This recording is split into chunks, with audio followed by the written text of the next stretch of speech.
Hey, Anna. Your piece is called Red Folder, and we have a pact, you and I, that we're actually not going to talk about it. Right. So, Yeah.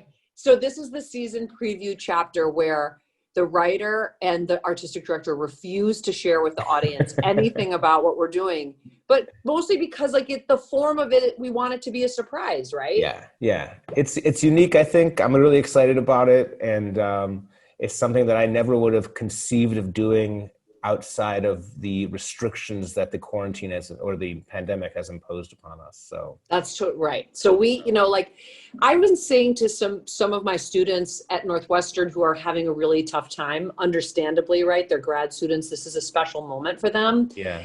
But I'm like, look, theater people are constantly figuring it out, Mhm. right? That's what we do. We first of all, we love feeling like the underdog. Mhm. We absolutely are like, we are underrepresented. We don't, people, don't know how hard we work. And I feel like this is just an opportunity for us to rise to it. I mean, Yeah. in every way, shape, or form. So I'm excited about Red Folder, and I have watched it, even though it's not finished, like 20 times. So Oh, great. I love it. We all Oh, love it. We're thanks. excited to share it. I want to know what you've been doing during this time. I'm in Cleveland, where I grew up, and spending some time with my parents who are here, and my uncle, and just a little closer to family through all this, which has been nice. And it's been great. I mean, it's been heartbreaking, of course, like having to postpone things like King James, but um, you know, it's so funny when this thing began, like back in March. My first thought was like, "Hey, I'm a playwright. Like, this is how I live my life anyhow. I can do this. This is no problem at all." And actually, that hasn't been true at all. I soon learned that like there's a difference between holding up in your apartment during a rewrite session for a play and being forced to, you know. And I'm a person who likes to write in coffee shops and write in bars and um, write around people, and also like write all day in my apartment and then go out and get something to eat, as a reward. And all that kind of stuff is now gone. And so that has been, that was eye opening because what I thought was a solitary existence with the life of a writer actually wasn't solitary at all. I think that as artists, the kind of shifting of the prism is always something we're trying to do. And now I feel like I have a different prism. It's like before the prism looked like this, and now the prism looks like this. Right. And I think that's got to help us, right? I mean, we have to, there's going to be value. Although I was thinking to myself, when I was getting ready to talk to you, I was remembering back to when we were workshopping King James out at New Harmony.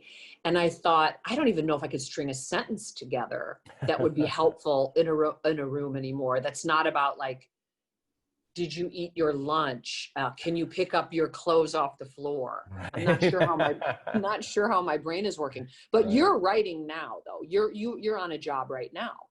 Yeah, I'm part of a television show Mm-hmm. that's going to be on Apple TV. It's a new show, and so we're developing it in a Zoom room every day from like 1 to 7, and it's actually been really fun. I mean, I really like the people in the room. I love being in there. I love having, gainful employment during this time, which is really nice. But also like being able to kind of work that muscle because I hadn't been in a TV room in quite some time because I've been focusing on theater, and I always prefer theater. I think that's my primary kind of vocation. Right. But working in television is always really interesting and fun. And also, it's always very instructive about how to put story together, which is something that I'm always interested in because I never seem to learn anything, and so I'm always like eager to Right. to learn more because it's like every time I think I learned something, I forget something else, and so it's kind of like keeping all like these things together, like a madman, just so you can string a coherent scene together.